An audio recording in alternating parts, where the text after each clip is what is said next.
Welcome back to Best Night Ever, where we explore the latest science and practical strategies to improve your sleep, your wellness, and your longevity. If you're not already following along on Instagram, you can find me at Sleep Biohacker for daily tips, behind-the-scenes experiments, and the occasional deep dive that never makes it onto the podcast. And if you want to take your sleep optimization game to the next level, sign up for my weekly email list at www.sleepbiohacker.com, and I'll send you my free Biohacker's Guide to Jet Lag Hacking. It's a complete playbook to recover faster from travel, and trust me, it works. Now, let's get into today's topic. In the last episode, I teased something that has completely changed the way I approach my own sleep. Something that doesn't come in a pill, doesn't plug into the wall next to your bed, and yet, when used correctly, can help your body produce more of the single most important sleep hormone you have. I'm talking about light, specifically red light therapy. Most people think about light only in terms of too much blue light before bed is bad, which is true, but that's only half the story. Here's the fascinating part. Light isn't just something you see. It's something your body reads. Your skin, your eyes, even the cells inside you have specialized photoreceptors that respond to specific wavelengths of light.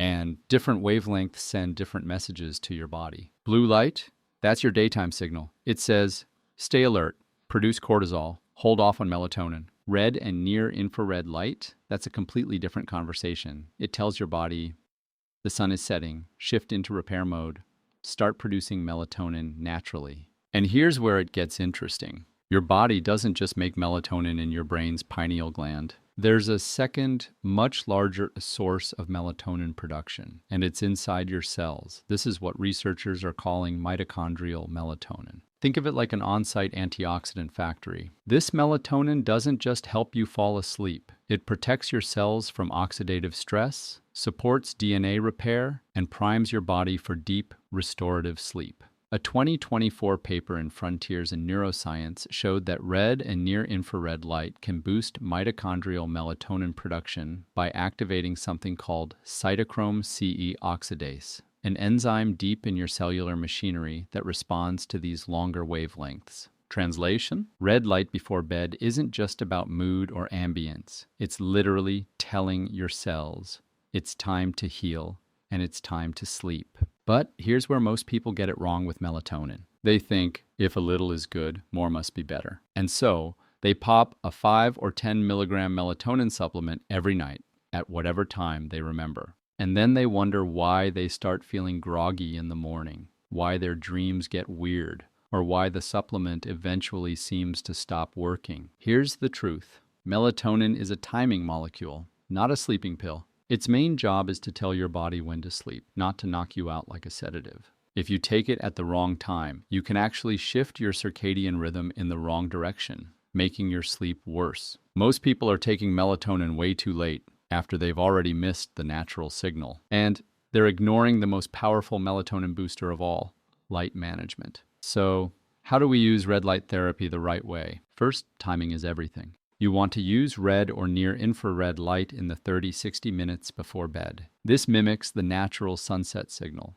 telling your brain and body to start winding down. Second, think about intensity and distance. You don't need to blast yourself with stadium lighting. For most people, 5 to 15 minutes, sitting a couple feet from a quality red light panel, is enough to trigger the mitochondrial response. Third, pair it with reducing blue light. This means dimming overhead lights, turning on warm amber bulbs, and getting rid of any bright screens after your red light session. Here's my personal evening light stack. I start with 10 minutes of red light therapy while doing my nightly jaw massage. Yes, still working that from last episode. Then I keep the lights in my house dim and warm.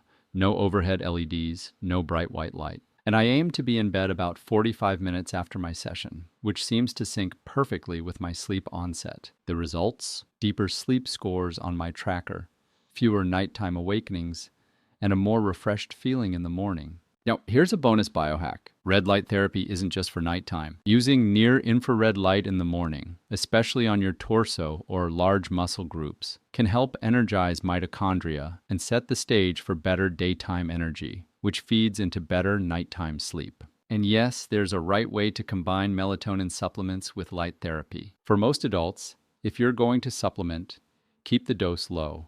Think 0.3 to 1 milligram, and take it about 90 minutes before your target bedtime, but only if you need a temporary reset. And use red light in that final hour to naturally amplify your body's own production. Because here's the big takeaway: if you manage your light right, you may not need supplemental melatonin at all. In our next episode, we'll explore something that's been called the oxygen paradox in sleep science. Why more oxygen isn't always better. How certain breathing techniques before bed can transform your sleep quality.